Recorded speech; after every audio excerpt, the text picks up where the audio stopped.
My name is Jeff Thielman, and I'm the president and CEO of the International Institute of New England, and I'm pleased to welcome you to tonight's webinar. Today, November 9th, 2023, the Commonwealth of Massachusetts reached the limit of 7,500 families in the state-supported shelter system. The state announced that it does not have enough resources to house more families seeking a place to stay. People are being placed on waiting lists, and our offices will soon be visited by people looking for shelter. The International Institute of New England has been involved in the shelter crisis almost from the start. We have provided support to families who are now in the shelters. We are currently providing case management and immigration legal services to 850 people living in 8 hotels in Eastern Massachusetts. And we are serving 6,000 Haitian people who are not eligible for shelter services in our state. At our last town hall in July, we shared how our region and IINE had welcomed an unprecedented number of Haitian individuals and families this year. This past fiscal year, we have served more people than any year in our history, 10,047 clients. Over 50% of the people enrolled in services are from Haiti. The number of Haitian families fleeing Haiti and arriving in Massachusetts without resources continues to increase. But because the U.S. is not granting Haitian parolees work authorization on arrival, and because affordable housing is so scarce, most are facing homelessness, and many of the families we are seeing are in the shelter system. Tonight, we will be discussing IINE's work to support families in emergency shelters. You will hear about our response to Governor Maura Healey's declaration of a state of emergency and how our team is adapting to provide both immediate emergency support and long-term solutions. IINE has been working for months with Governor Healey's administration to find faster and better ways to help people exit shelters, and we stand ready to do more. A great deal of resources and work has gone into sheltering 7,500 families, about 25,000 people, but the reality is that families won't be stabilized until they resettle into a permanent home and begin to build a self-sustaining life, something we desperately want to help with. Please use the Q&A feature throughout the presentation to ask any questions that come up, and we will do our best to answer as many as we can at the end of the program.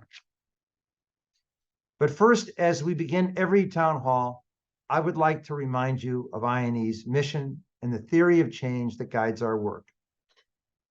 Our mission is to create opportunities for refugees and immigrants to succeed through resettlement, case management, education, career advancement, and pathways to citizenship.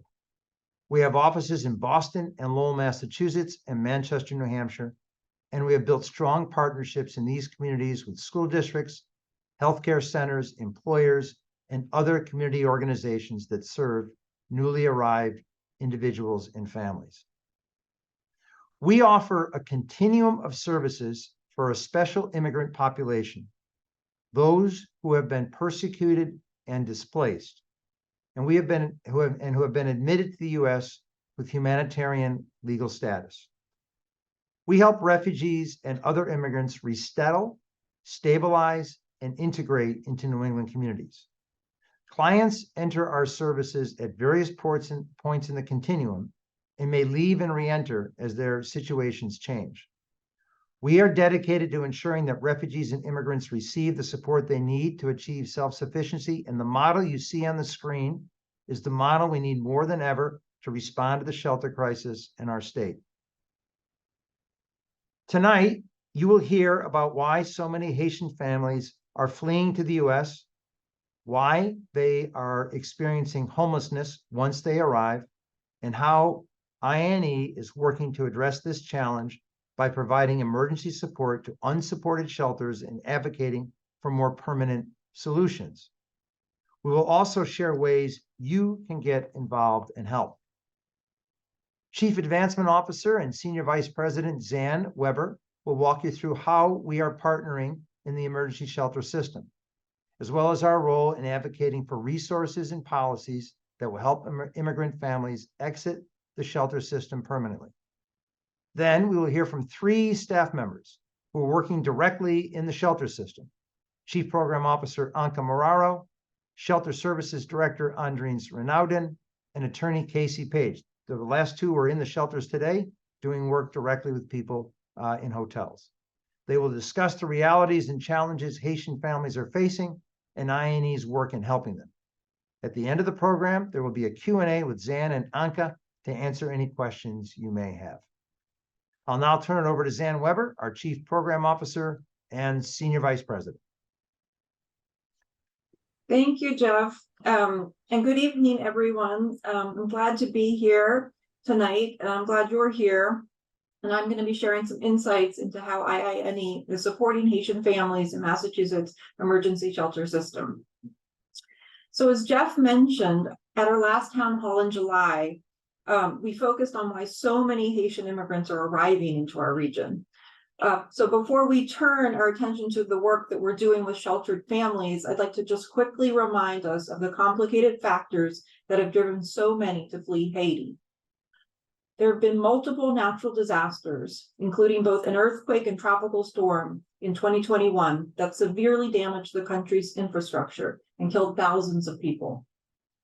In part because of this climate disaster, there's widespread famine and water scarcity today.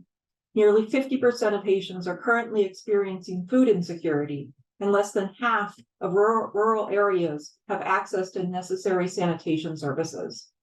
Also in 2021, Haitian President Jovenel Moise was assassinated. This has led to a leadership void, political instability, and a surge in gang violence. An estimated 500,000 people have fled what they describe as an unlivable country over the last few years. Haitians are enduring long, difficult, and dangerous journeys to the U.S., seeking safety for themselves and their children and a chance to rebuild their lives. However, when families come to Massachusetts, our lack of affordable and available housing means they're threatened with homelessness on arrival.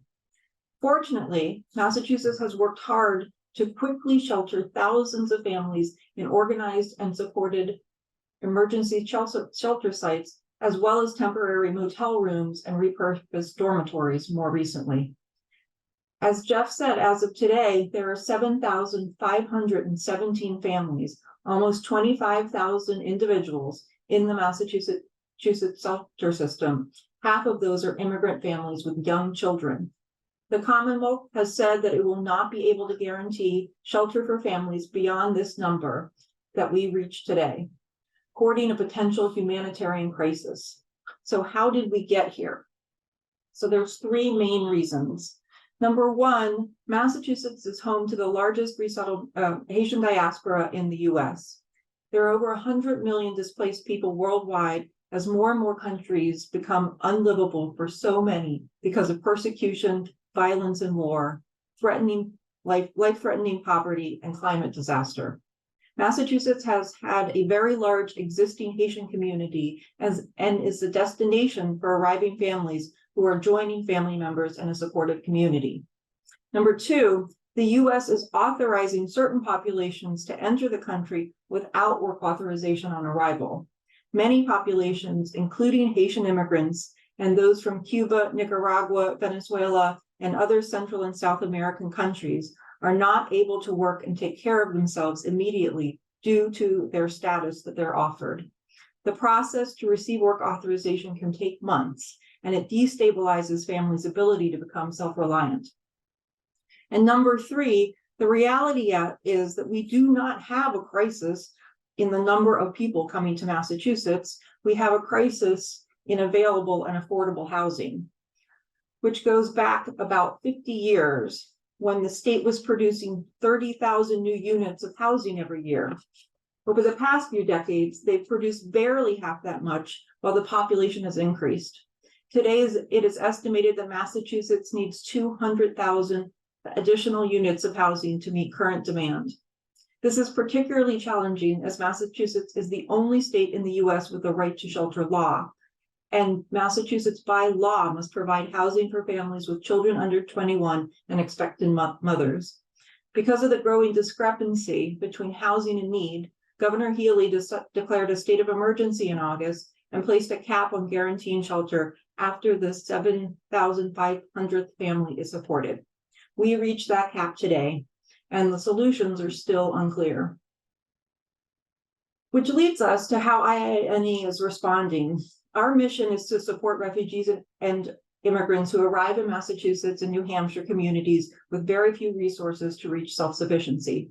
But after the last several years of crisis resettlement, responding to waves of human displacement and from the evacuation of thousands of Afghan and Ukrainians displaced by invasion and war, we are adapting our service structure to accommodate crisis resettlement. This year, we created a new emergency response team who you'll hear from tonight. The purpose of this team is to provide efficient, mobile, targeted support for families' most basic needs. This team works across our communities. As of today, they are supporting 250 families, around 800 people, living in 8 unsupported shelters in Suffolk and Middlesex counties. The emergency response team is currently providing legal services to families, including work authorization, applications, and asylum support, and helping families to access public benefits and enroll their children in schools. We launched this emergency response team to support families' most basic needs, but the goal of IINE's work is creating a foundation for new arrivals to find stability and to be able to access opportunity. That's why we're also working with the administration to identify ways we can support shelter resettlement. On average, it takes the state's emergency shelter system 18 to 24 months to transition a family into more permanent housing. That's too long a transition process to accommodate all those newly in need of shelter. We're working with the state to identify more efficient resettlement solutions that will allow families to gain the skills and resources they need to leave the shelter system much more quickly. Housing placement and support, English language instruction, digital and financial literacy classes, workforce preparation, and employment training and placement are the keys to early self-sufficiency. Now I'd like to invite my colleagues Anca Moraru, Andrins Renaudin, and Casey Paige to join me. They'll introduce themselves and their deeply supportive work. Again, if you have any questions, please put them in the Q&A anytime throughout the presentation. Thank you, Zen. Good evening, everyone. My name is Anca Moraru, and I joined IINE in 2008. As the Chief Program Officer, I oversee our resettlement, case management, workforce, and education programming across our 3 sites. Over the past few months, I have worked closely with Zen and Jeff to adapt our services to support the immigrant families in the shelter system and to assemble our new emergency response team, including Andres and Casey. My name is Andrins Renaudin. Thank you, everyone. I'm so glad to be here with you all this evening. I recently joined IINE as a Shelter Services Director, and in this role, I'm overseeing the currently small but mighty growing team that is working in the shelters. I am a Haitian immigrant myself, and I have spent many years supporting immigrants from my home country. I have worked and volunteered as a community health worker for more than a decade, promoting community inclusion and connecting families with resources. I am also very interested in child psychology and trauma-informed care. I've done work around mental health literacy in the Haitian community and worked as a behavioral therapist via telehealth during the pandemic, providing support to children on the autism spectrum as well as their caregivers. I've been fortunate to fill those roles and now continue this line of work here at IINE. Hi, thank you all for coming. I'm Casey Paige. I also recently joined IINE as its Shelter Services staff attorney. Before coming on board, I was an attorney at one of the largest corporate immigration firms in the country and specialized in supporting individuals granted DACA, temporary protected status, asylum, and other quasi-permanent legal statuses with their unique immigration needs, and I worked on providing pathways towards permanent residency for them. At IINE, I focus on providing immigration advice and assistance to recently arrived immigrant families who find themselves in Massachusetts' emergency shelter system. But before I dive into the details of our services, I think it might be helpful to take a step back and help everyone understand how the emergency shelter system in Massachusetts became what it is today. Anca, could you talk us through that? Sure. When immigrant families first started arriving in large number in 2021 and 2022 in Massachusetts, they were placed in existing state-run shelters across the state. When those reached capacity, many state-funded shelter providers begin to lease and staff motels and hotels for homeless families as well. In these shelters and hotels, state-funded staff provided 24/7 support to families, ensure their safety, respond to their issue or concerns, and over a long period of time, help them transition to more permanent housing. Early in 2023, state-funded shelter providers ran out of licensed staff and shelter space. At that point, the Commonwealth started to place families in unstaffed emergency shelter sites, which includes non-traditional options like motel rooms and repurposed dormitories. The state also directed the National Guard to help coordinate some services at unsupported shelter sites, such as coordinating food and maybe provide some safety on the sites. And that's where the IINE comes in, alongside with town government, local volunteers, and other community organizations. We are working to support families in 8 unsupported shelters with more to come. There are currently 47 unsupported shelters across Massachusetts. Andres, can you please elaborate on what this work is and what your team actually does? What do you spend your day doing? Of course, our team here, we're providing support, answers, and ideally a sense of hope. When we meet with families, we help them navigate the complicated application process for public benefits like food, healthcare, and cash assistance. If they have school-aged children, we ensure they are enrolled. We are also gathering information about their previous work experience and interests. So once they do receive work authorization, they can be matched with an appropriate role. Greens and our case managers focus on this work. I'm providing the families with legal consultations.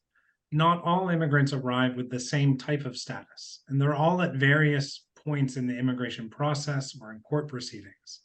So I assess their immigration backgrounds and needs and help them apply for work authorization or any other benefits which they may be eligible.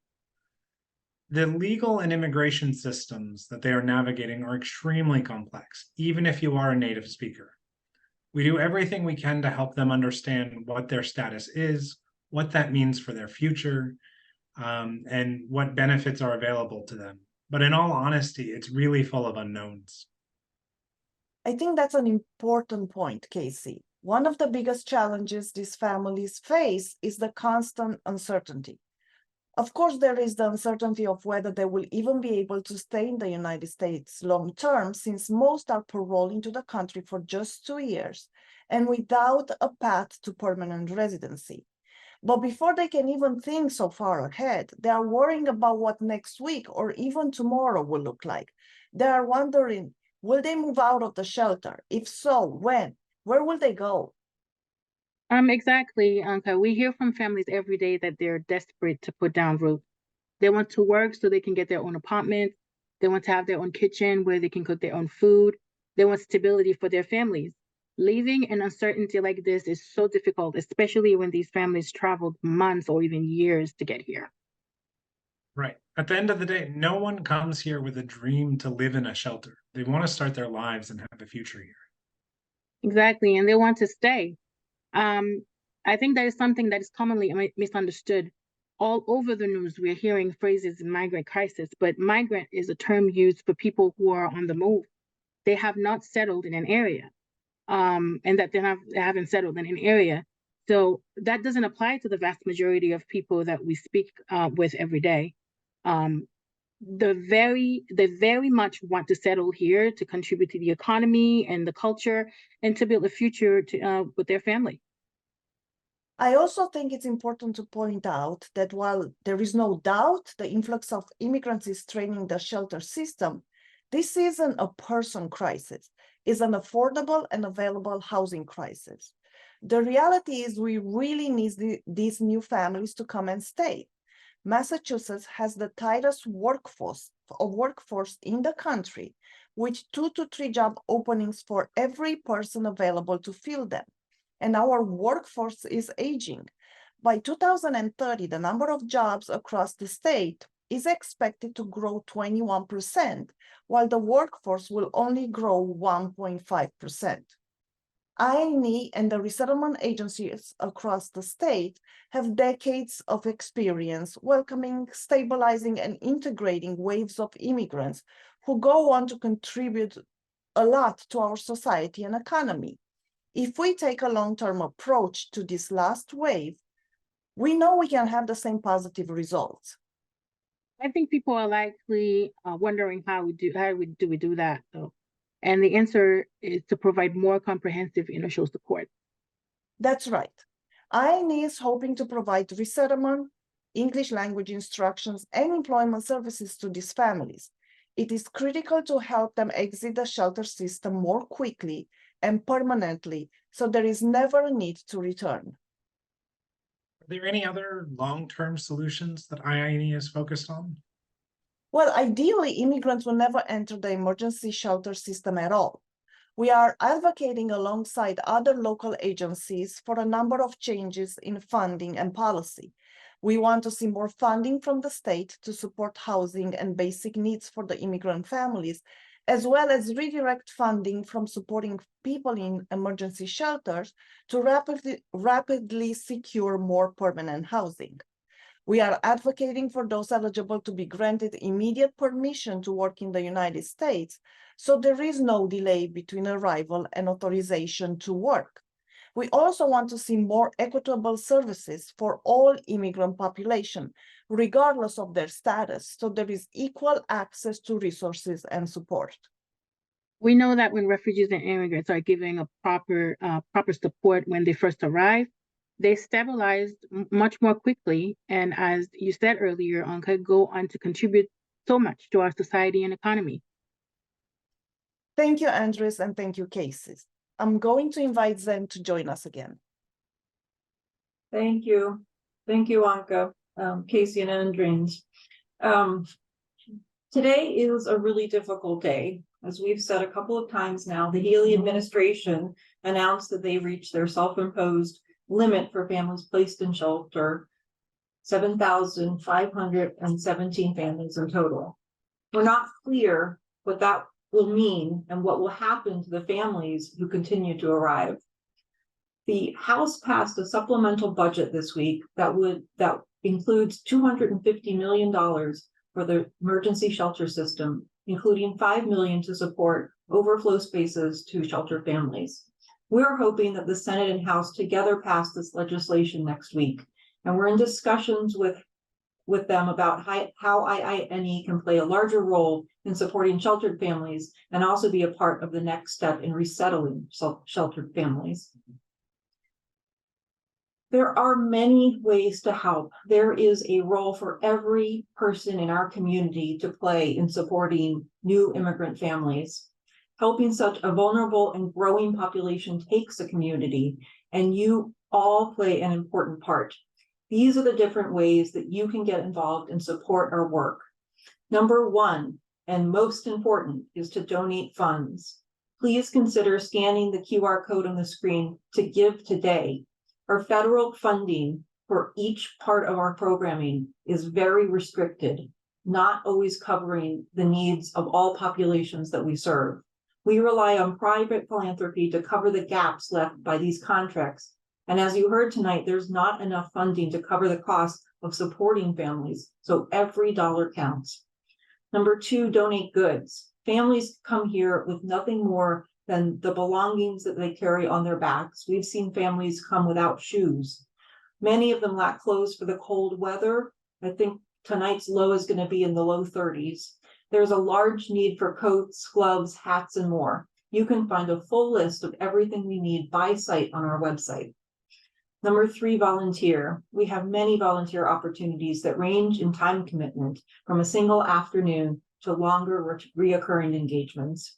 And number four, sponsor a family, consider that option. Through our Resettle Together program, trained volunteers partner with our staff to welcome, support, and integrate a family of immigrants. More information on this special program is available on our website. Finally, I'd like to thank everyone, and we're now going to invite Anca to rejoin me, as well as Casey and Andrins to answer any questions you might have tonight. Thank you, Zen. So I think we can start with some of the questions. One of the question is, what are the work prospects for those Haitians who have been able to get work authorization?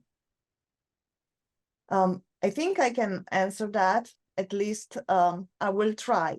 I think it depends. It depends on the skills. It depends on the English level of the clients. But I think what matters most, all the clients we've seen, they want to work.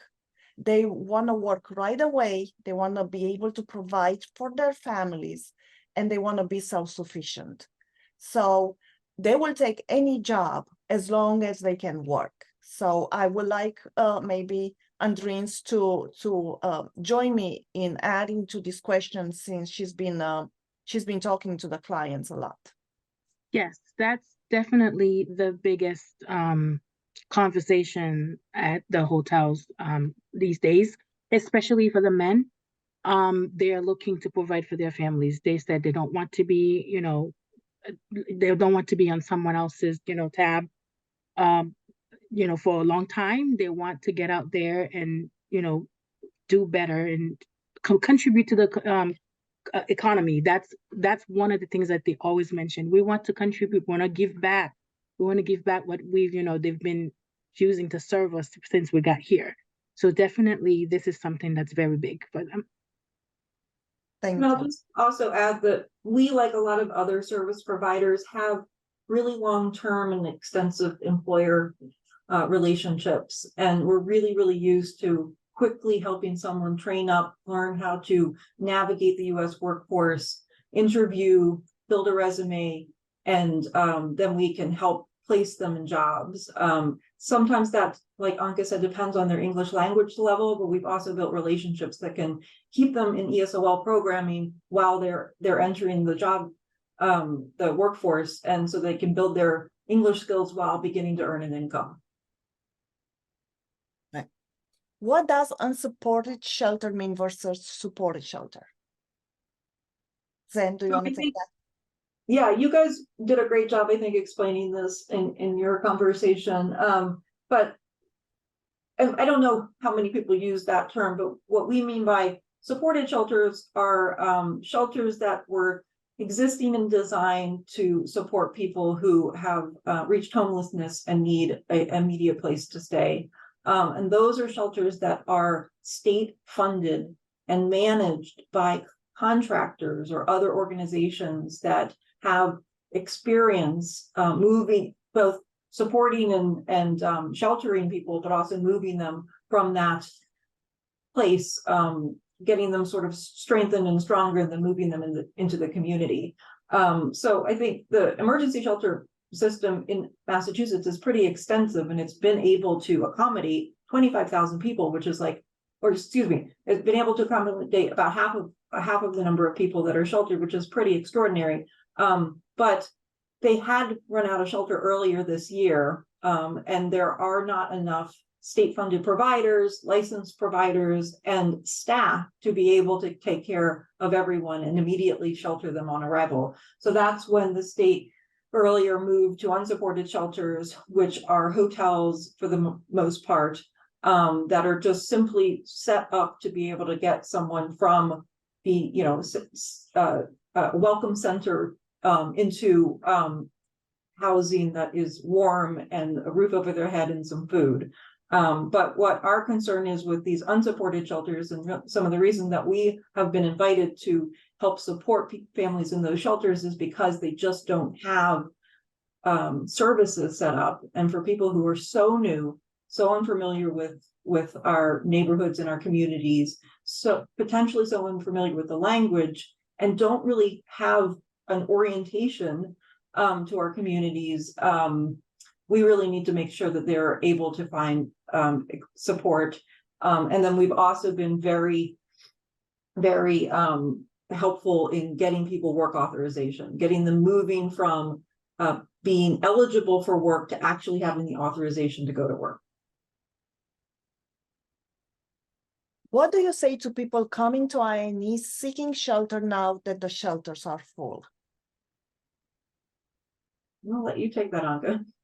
I think that is a hard conversation to have, especially right now, since the shelters are full. The guidance is that the Department of Transitional Assistance will have to assess every family, and then they will be sent to a welcome center while on the waiting list. So we don't have enough guidance of how long that's going to take for them to move from a waiting list to a shelter. So as I said, that's going to be a hard conversation to have with a family. And I would just also mention, this was just reached today. We haven't had families over, these past months who we couldn't refer to a shelter provider. So we're very, very nervous that there just won't be a solution for families going forward in the time it takes to make sure that they avoid sleeping in cars or on the street.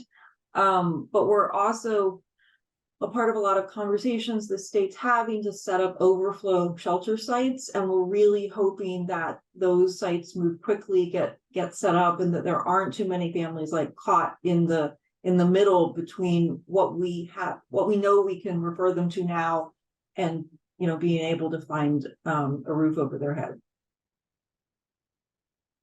What are the biggest challenges to providing services in shelters? And I would like Andres and Casey to respond to that. If I can start, I can say what I've encountered so far is the lack of the resource, really.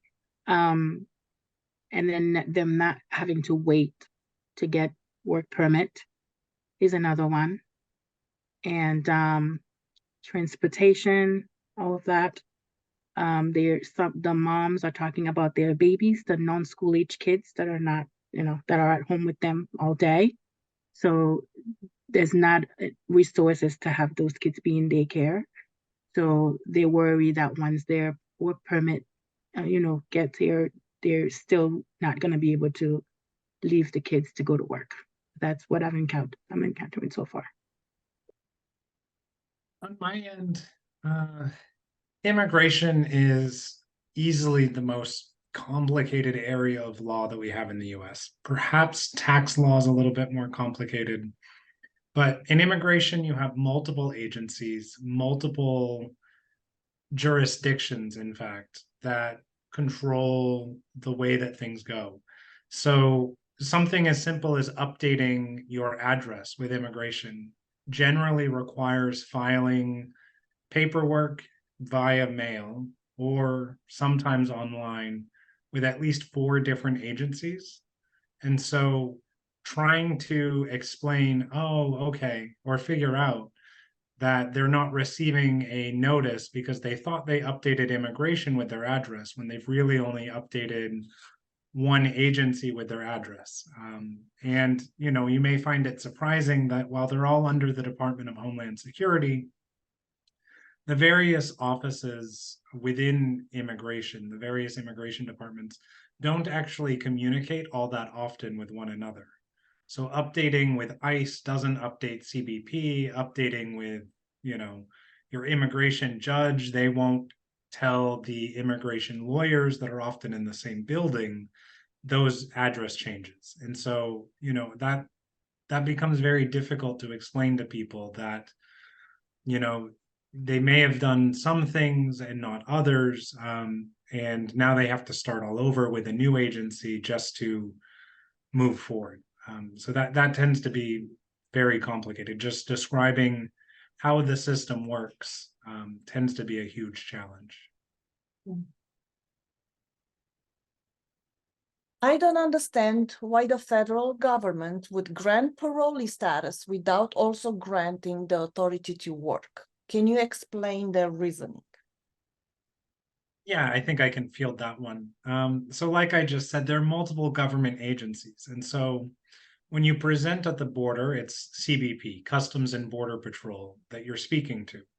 If you've ever traveled internationally, it's CBP officers that you're talking to when you come back, explaining the purpose of your visit. So they have the discretion and authority to grant parole to people who are coming, who are seeking asylum or a couple of other things. So they have the authority to grant parole, which basically is a legal framework that says you're allowed to be here for a temporary period of time. A separate government agency is responsible for granting work authorization. That's United States Citizenship and Immigration Services. And so once you enter and are granted parole, you have to take the document that you got from CBP and then provide it to USCIS so that they can produce a work permit for you. And so these agencies don't really speak to one another. They have their own records. And so that's part of the reason why is that parole often grants you work authorization, but at other times you can get parolee status without actually having work authorization. So USCIS has to determine if you fall into the work authorized category or you're not.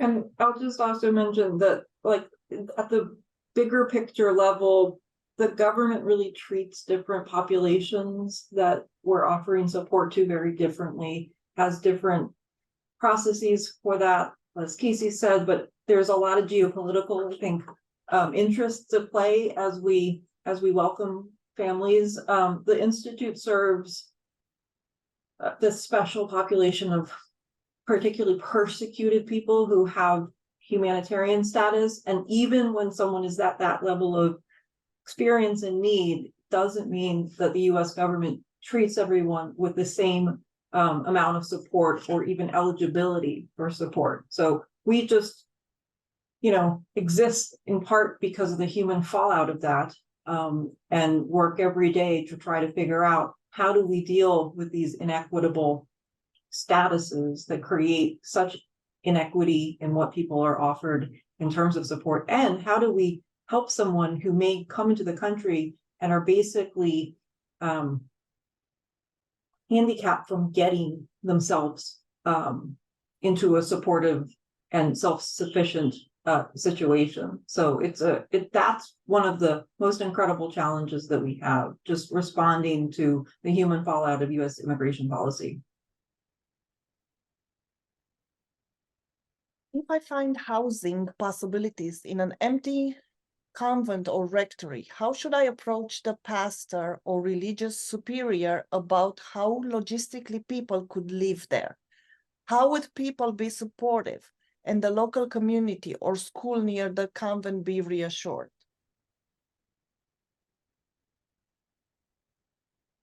I think at this time,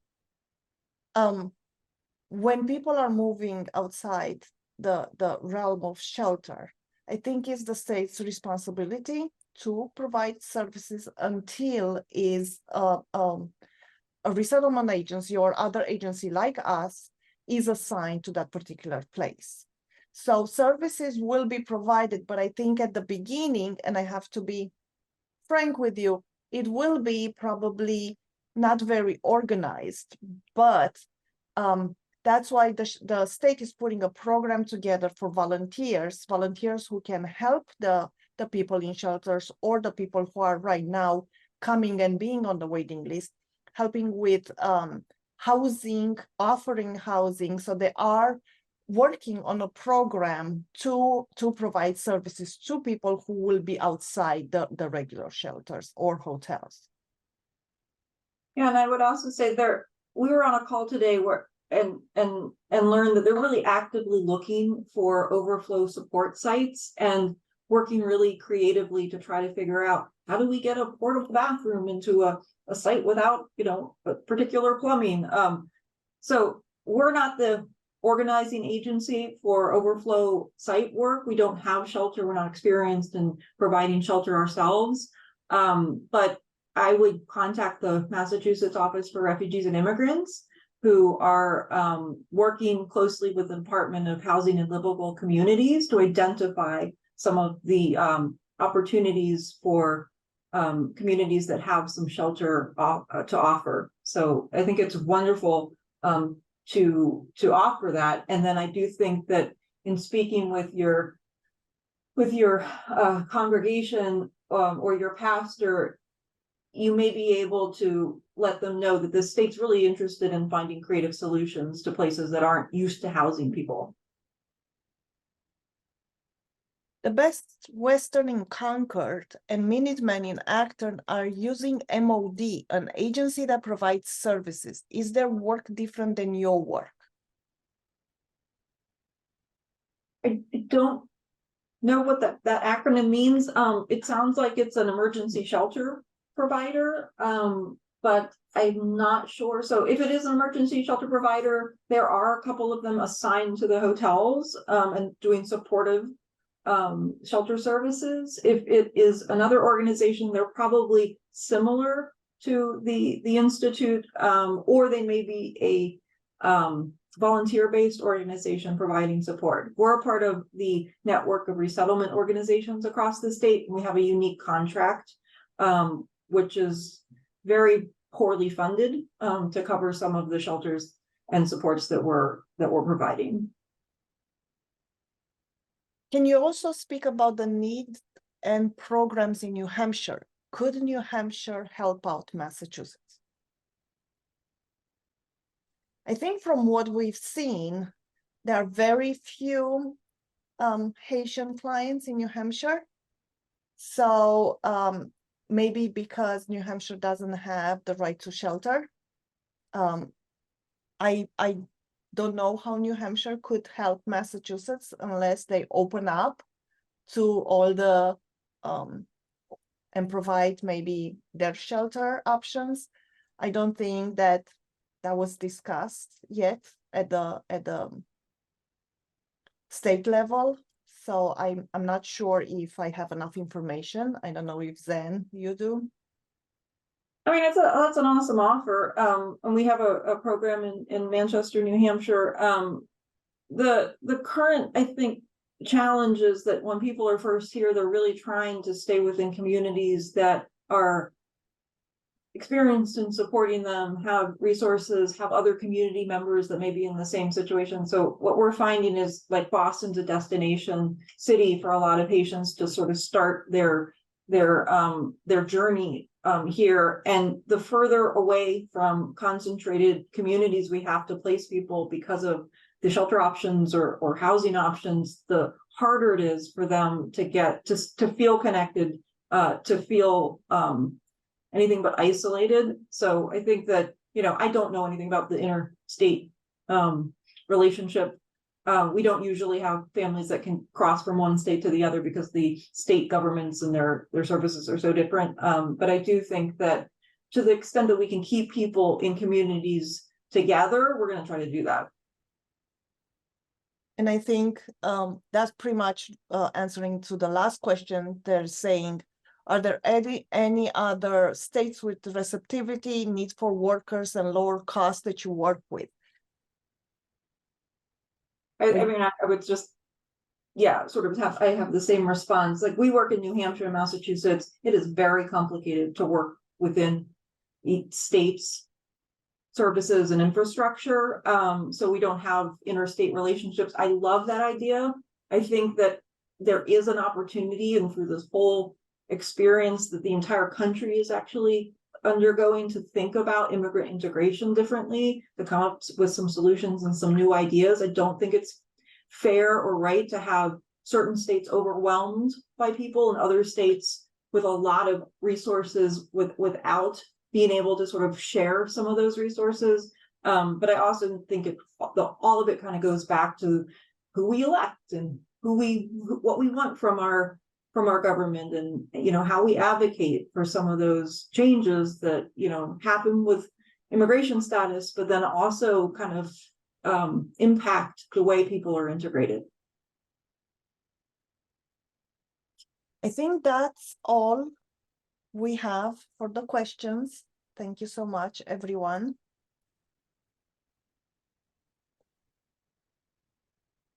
So I want to thank, this is Jeff Thielman back again. I want to thank the team for their comments today. Casey, as I mentioned, Casey and Andrins came right from one of the hotels they were working in and rushed to get on this call. So thanks. And they had, right before we were setting up, tales to tell about their day at the shelter at one of the hotels that we're servicing.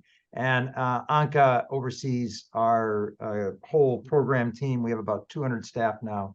And so Anca oversees case specialists, social workers, case managers, directors of programs. She's a big job here, and I'm grateful for her work. And Zan has been with, Zan and Anca have been with the International Institute of New England for 15 years each. And so they teach all of us about ways that we can help folks.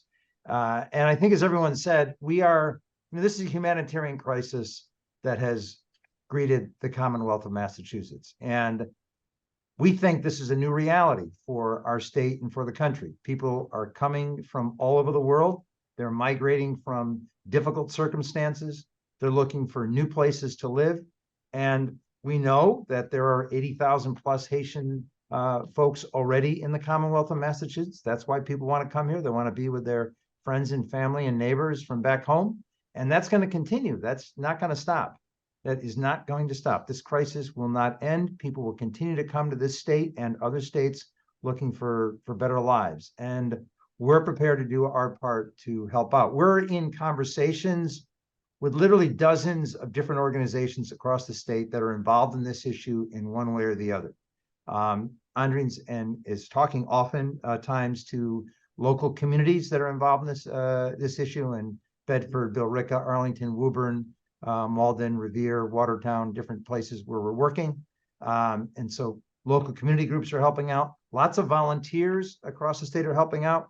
When I speak to different groups, I say, you know, we should look on this as a moment of great hope, because so many people are getting involved in trying to help newcomers as best they can. Also, this is a new thing for our state. I think what we're realizing is that the systems and structures, I was in a meeting yesterday with Governor Healy, and she actually spoke about this, that there are systems and structures that have existed in state government for a long time. They're not quite set up to respond to this level of crisis. And so we're working with her administration to come up with solutions that allow us to better serve people, to more quickly respond to their needs. And we see this whole crisis as a resettlement situation. A reminder of those folks who have been following us for a long time, between October of 2021 and February of 2022, the 8 resettlement agencies in the Commonwealth of Massachusetts resettled 2,000 Afghans, 4.5 months. They were in apartments for a short time. They were in hotels for a short time. And then we scrambled like crazy to find apartments and places for them to live with a subsidy.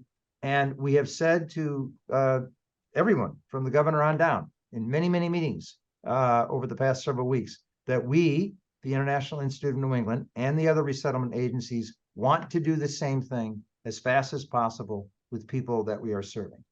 It is not fun to live in a hotel. It's not good for a family.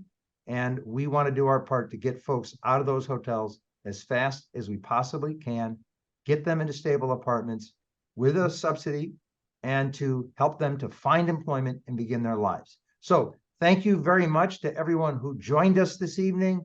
Many, many thanks to all of those who support the International Institute of New England. I see some folks on the line who I know are involved in our shelter work, that are volunteers rather, and have been working in hotels before we even got there, before Andrins and Casey got there. So thank you for guiding us in hotel work, and thank you for introducing us to local communities. And thank you for being part of this webinar and for caring deeply about people who are suffering a great deal tonight across our state. Have a good night.